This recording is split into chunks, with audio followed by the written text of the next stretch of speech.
Entertainment news by Scroll staff published yesterday 9:42 a.m. Call Me By Your Name, Sony Pictures Scroll staff share tweet email Reddit print share tweet email Reddit print according to a survey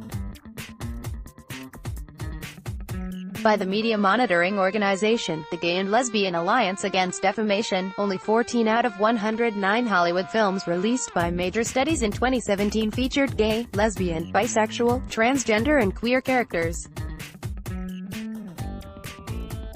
That accounts for 12.8% of the total releases. In 2016, the tally stood at 18.4% of major studio releases that featured LGBTQ characters.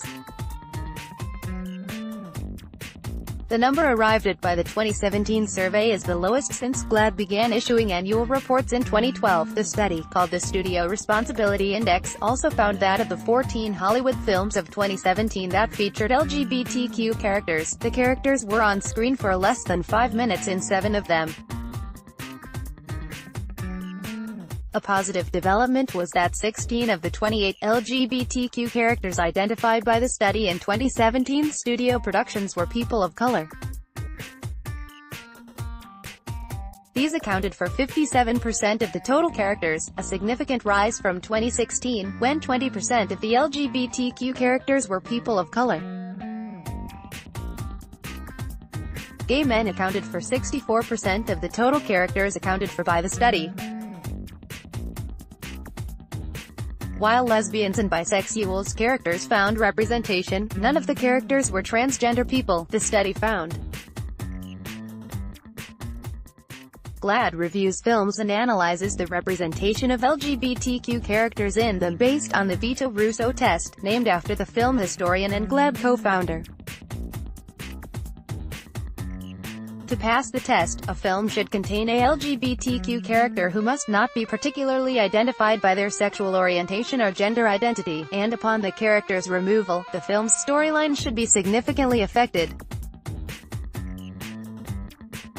And films, i.e. 64% of the 14 LGBTQ-inclusive major studio releases of 2017 were found to have passed the test. None of the studios received positive reviews.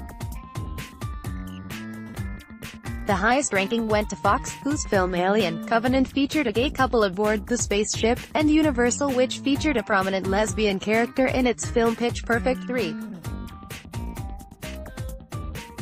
Disney, Paramount and Sony received poor grades while Warner Bros. And Lionsgate were found to be failing. The study also noted that 2 of 2017's biggest hits, Marvel's Thor: Ragnarok and Warner Bros. Wonder Woman, did not feature queer characters in spite of them being present in the source material. However, the study did not take into account films released by the specialty departments at the major studios, such as the gay romance Call Me By Your Name, released by Sony Pictures Classics, and Billie Jean King biopic Battle of the Sexes, released by Fox Searchlight. The numbers would have been more positive had the study included smaller affiliates of the big studios such as Universal's Focus and Lionsgate's Roadside Attractions, The Hollywood Reporter noted. Support our journalism by subscribing to Scroll here. We welcome your comments at letters@scroll.in.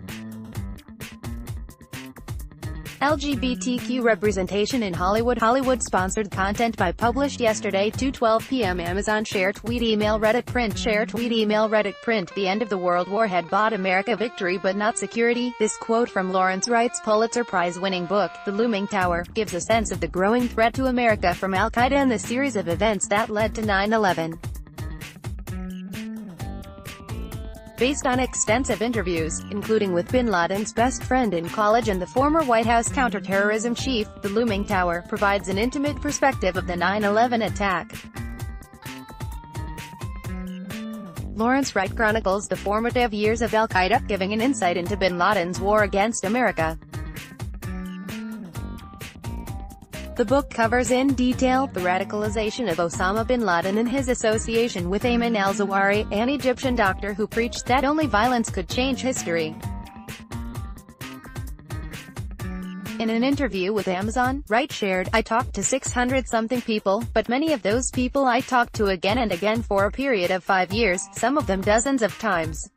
Wright's book was selected by Time as one of the all-time 100 best nonfiction books for its thoroughly researched and incisively written account of the road to 9/11 and is considered an essential read for understanding Islam's war on the West as it developed in the Middle East. The Looming Tower also dwells on the response of key U.S. officials to the rising al-Qaeda threat, particularly exploring the turf wars between the FBI and the CIA. This has now been dramatized in a 10-part mini-series of the same name.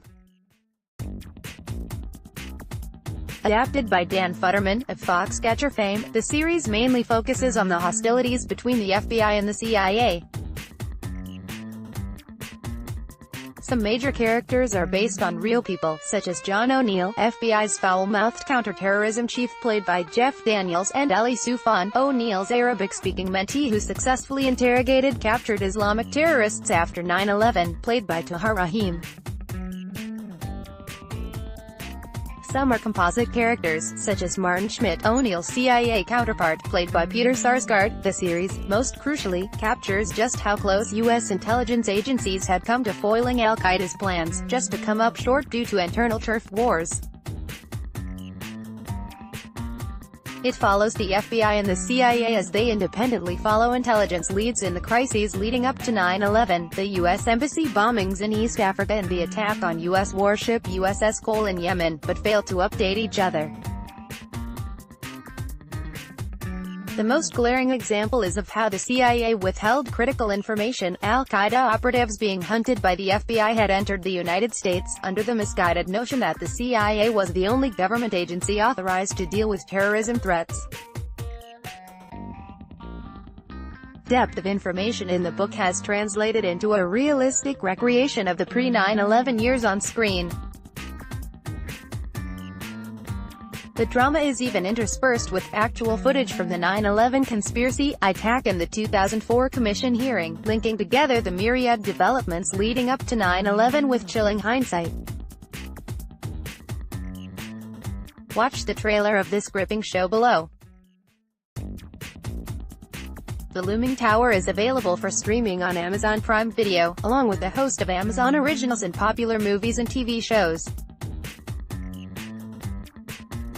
To enjoy unlimited ad-free streaming anytime, anywhere, subscribe to Amazon Prime Video. This article was provided by the Scroll marketing team on behalf of Amazon Prime Video and not by the Scroll editorial team.